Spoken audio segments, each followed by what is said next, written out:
My guest this week welcomed both the Conservative and Labour Party's supportive soundings on targeting business rates as an area in desperate need of reform. However, he also argued that the corporation tax system is increasingly out of date, and that the Conservative Party's plan to postpone further cuts to corporation tax is misguided. And indeed, the Labour Party's pledge to reverse the cuts both are ignoring research showing more than half the burden is borne by workers. Furthermore, my guest today argues that corporation tax remains an inefficient way to raise government revenue and has a negative impact on both investment and entrepreneurship. So the guest in question is Julian Jessop, the IEA's Economics Fellow. And I could think of no finer an economist to take me, Darren Grimes, Digital Manager at the IEA, through his thinking on why he believes both the Labour Party and Conservative proposals on corporation tax aren't right, if the aim is to boost both investment and entrepreneurship. Right, Julian, I wonder if you could start by giving us a broader outline of what corporation tax actually is, because there seems to be a lot of confusion. Okay, well, corporation tax is basically the income tax paid by companies, and they pay it on the profits that they make. The main rate of corporation tax was 28% in 2010 when the Tories first took power, and it's since been cut in stages to 19%, which is where it is now. The government had planned to reduce that rate further from 19% to 17% from April next year. But the announcement we had from Boris Johnson recently was that decision to cut the rate is being postponed. So it's not necessarily ruled out cutting the rate further at some point, but it's not going to happen as soon as next year. What do you reckon of that? What do you make of that decision? Well, I think it's more about politics than economics, frankly. The additional the rate of corporation tax probably wouldn't raise more than, say, £6 billion a year. I suspect it would actually be less than that when you consider the second round effects on the economy. And also, it's only a decision to postpone rather than cancel the reduction. So it's not really a game changer in itself for the public finances. And I think it's interesting that the CBI audience itself that Boris Johnson was talking to seemed fairly sanguine about the decision. Instead, I think it's clearly more about politics. I mean, the idea is to emphasise that the government is focusing on the people's priorities as it sees them, and funding the NHS in particular. So, as a piece of politics, I think it probably just about makes sense. The difficulty, of course, is that it's relatively easy for Labour to criticise. It could be seen as Labour light, an admission that the past strategy of cutting corporation tax was actually a mistake, and maybe giving an open goal for Labour to come in and say, well, if you don't think it's right to cut corporation tax, maybe you should be thinking about raising it. And then speaking about the Labour Party, what do you make of their plans to reverse the cuts to levels I think haven't been seen since 2011? Well, that's the problem. I think there's a big difference between not implementing a planned cut in corporation tax. That I think isn't a U-turn, it's simply a pause on the road, and hopefully corporation tax will still be cut in due course.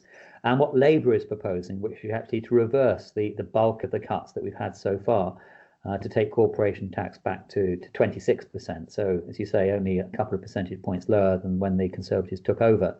Mm-hmm. I think that is risky. It would mean that we'd then be paying one of the higher rates of corporation tax amongst our competitors rather than essentially the lowest.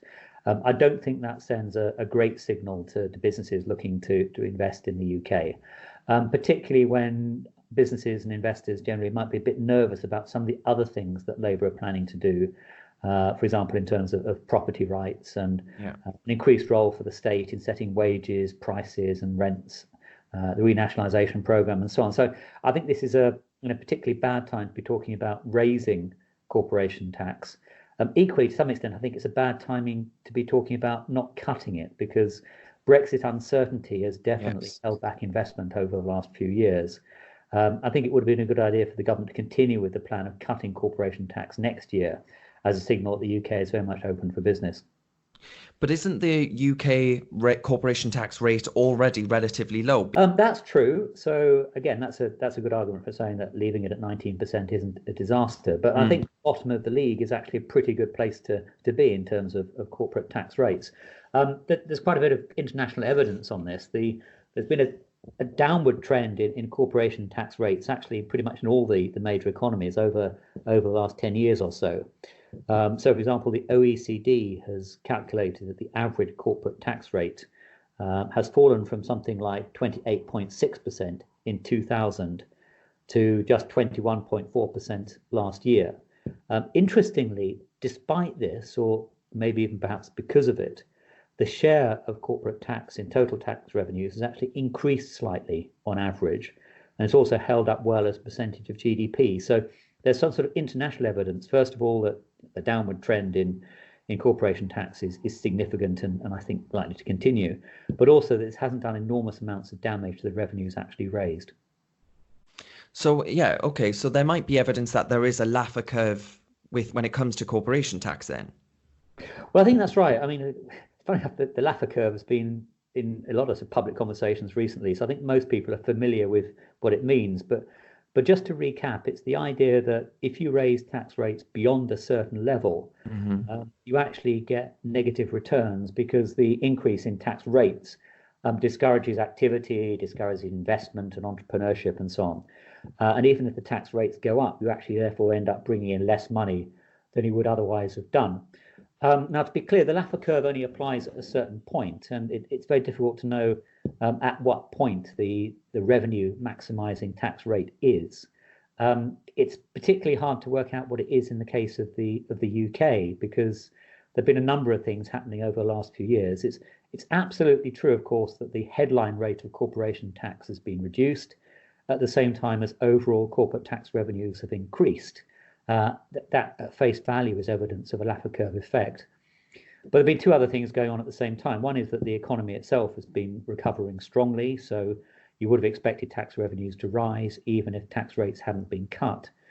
But also the government's been quite sneaky. It's actually raised a number of other corporate tax rates in one way or another. So, for example, they've increased the bank surcharge. There's been increases in taxes on North Sea revenues. There have been restrictions in companies' abilities to offset past losses against profits. And the tax rate on new investment has effectively been increased too. So there are various things the government has done that actually increase corporate taxes over this period. So it's difficult to relate the fall in the headline rate directly to the increase in revenues. That said, I think the onus or the burden of proof is very much on those people who suggest that big increases in tax rates would lead to big increases in tax revenues to prove their case, particularly when the evidence globally is that there's been a sharp downward trend in corporate tax rates, and yet revenues have held up pretty well. If the government has managed to sort of raise corporation taxes in other ways, in sort of sneakier, more covert ways, isn't this the best way to ensure that businesses should pay their fair share of tax? Well, I think even if you can't prove it for sure in the data, I think the arguments in favour of lower corporate taxes are extremely strong. I mean, there's the arguments about the impact on entrepreneurship and so on, I think are compelling. But it's also worth stepping back a bit and asking yourself what the purpose of all of this is. For a start, it's not companies themselves that ultimately bear the burden of taxation. They're basically just legal entities. They're abstract contract concepts. They're people getting together to form a business. Ultimately, all taxes are paid by people. If you raise corporation tax, it's possible some of that will be picked up by shareholders who might be richer on average than the rest of the population. So that might be a good sort of proportionate tax that targets the rich.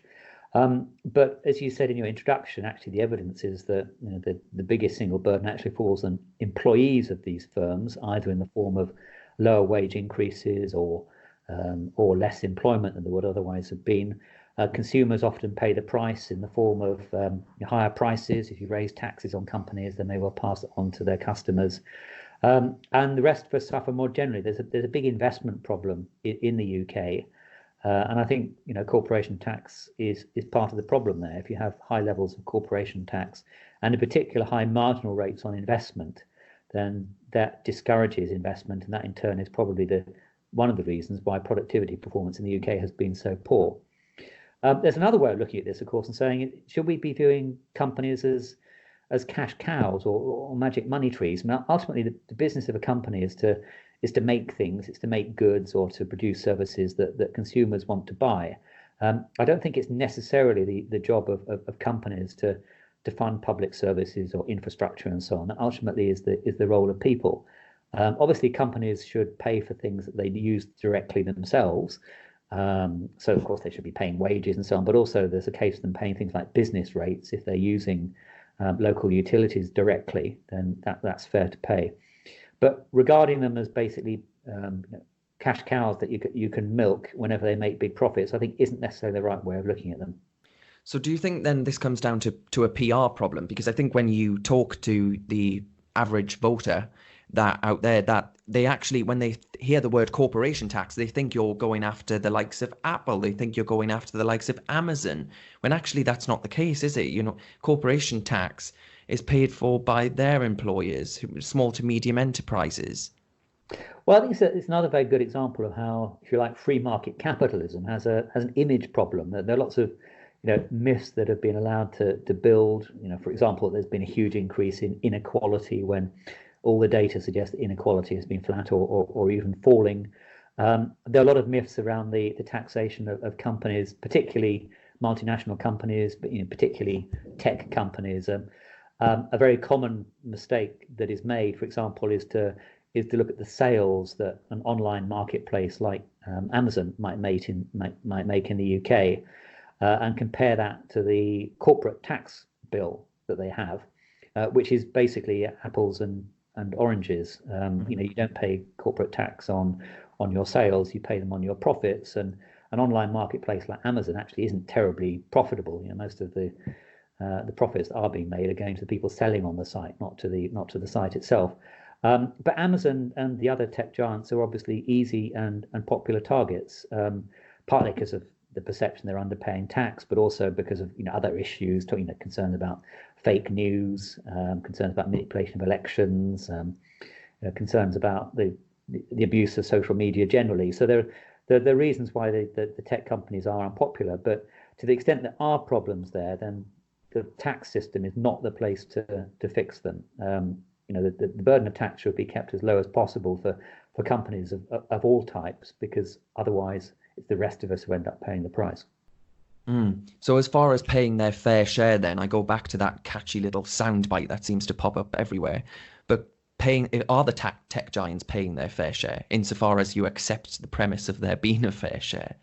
Well, first of all, I mean, nobody is in favour of tax evasion or tax avoidance, whatever you like to call it. So there's no doubt at all that all companies should be expected to pay the bills that they are legally required to pay. Nobody would disagree that there's evidence of dodgy practices, things like booking profits in the wrong country just because the tax rate there is lower. Then I think that's something we'd all want to stamp out. The hard evidence, though, this is happening is pretty thin. For example, there's some quite dodgy European Commission numbers going around suggesting that on average digital companies pay a significantly lower rate of tax than their traditional counterparts. But that's based on hypothetical business models rather than actual companies. And to the extent that there is scope for digital companies to pay less tax than traditional companies, that's often for very good economic reasons. It might be, for example, it's cheaper to run an online site rather than have an expensive high street shop, and it's just simple economics. You may well end up paying less tax as a result of that. Another difference is that digital companies can often take more advantage of tax breaks that the governments themselves have introduced on things like research and development, or maybe their employee models allow them to make more use of employee share schemes that are treated quite favourably by the taxman. So to some extent, where digital companies are paying less tax, it's simply a reflection of economics or tax breaks that governments themselves have introduced. What concerns me is that in the attempt to try and correct that, then you end up layering a whole new set of complicated taxes on top of a a flawed system in the first place. I think, for example, the Conservative government's plans for a digital services tax to come into effect next year are, frankly bonkers. It's a rather desperate attempt to justify a turnover tax, which we know is pretty bad for everybody involved. Particularly bad for consumers, because that's typically going to be passed straight on to them in the form of higher prices in one way or another. But there are all sorts of problems there trying to gauge where revenues are made. And that's particularly difficult in the online world. So I think that's a game that's simply not worth paying. I think it's far better to think about fundamental reforms of corporation tax, involving a reduction in corporation tax and taxing companies in a rather different way. And let's not forget the tax burdens that are 50-year high and one of the most complex in the Western world. Exactly. I think anything that adds new taxes is heading exactly in the wrong direction. I think you should be looking to simplify the tax system as far as possible.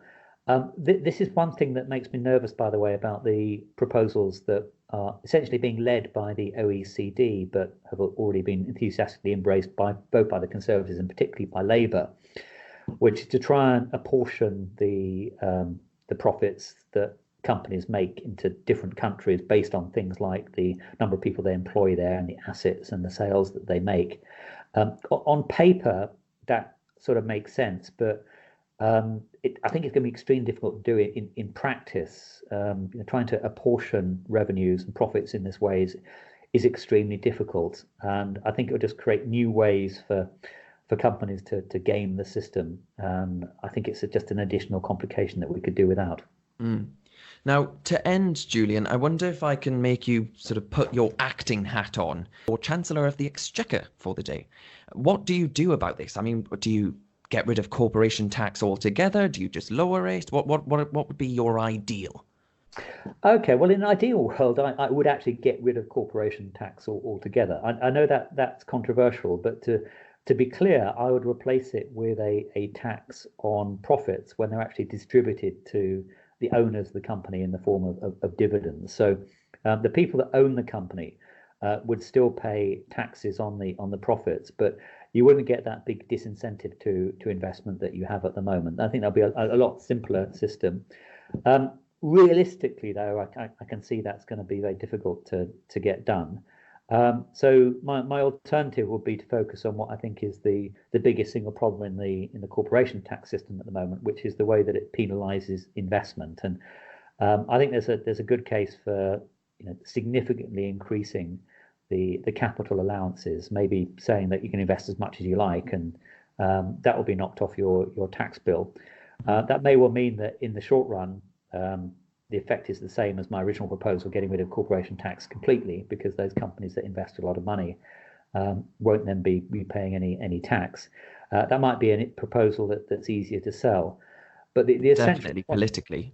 Exactly, but the essential point is to recognise that the companies are a good thing. Businesses are a good thing. They employ people. They provide goods and services that customers want, and they also invest. They're often at the cutting edge of productivity, and anything that lightens the burden on them, particularly when it comes to investment, is actually going to help all of us. It isn't just a question of helping the rich and at the cost of the poor. A thriving entrepreneurial economy with good businesses doing good things is exactly what we need to fund everything else we want to do, including the public services on which we all rely. Absolutely. That was a beautiful way to end the podcast. Thank you very much, Julian. Thank you. You're welcome. Now, I'm sure you'll all agree at home that Julian has eloquently and beautifully set out why he believes that it's the right thing to lower, if not scrap, corporation tax altogether. But let us know what you think by tweeting at IEA London. And you can also find Julian Jessop on Twitter if you give that a search. My Twitter handle is Julian H. Jessop. Excellent. You can find him there. And you can subscribe to this podcast wherever it is that you get your podcast.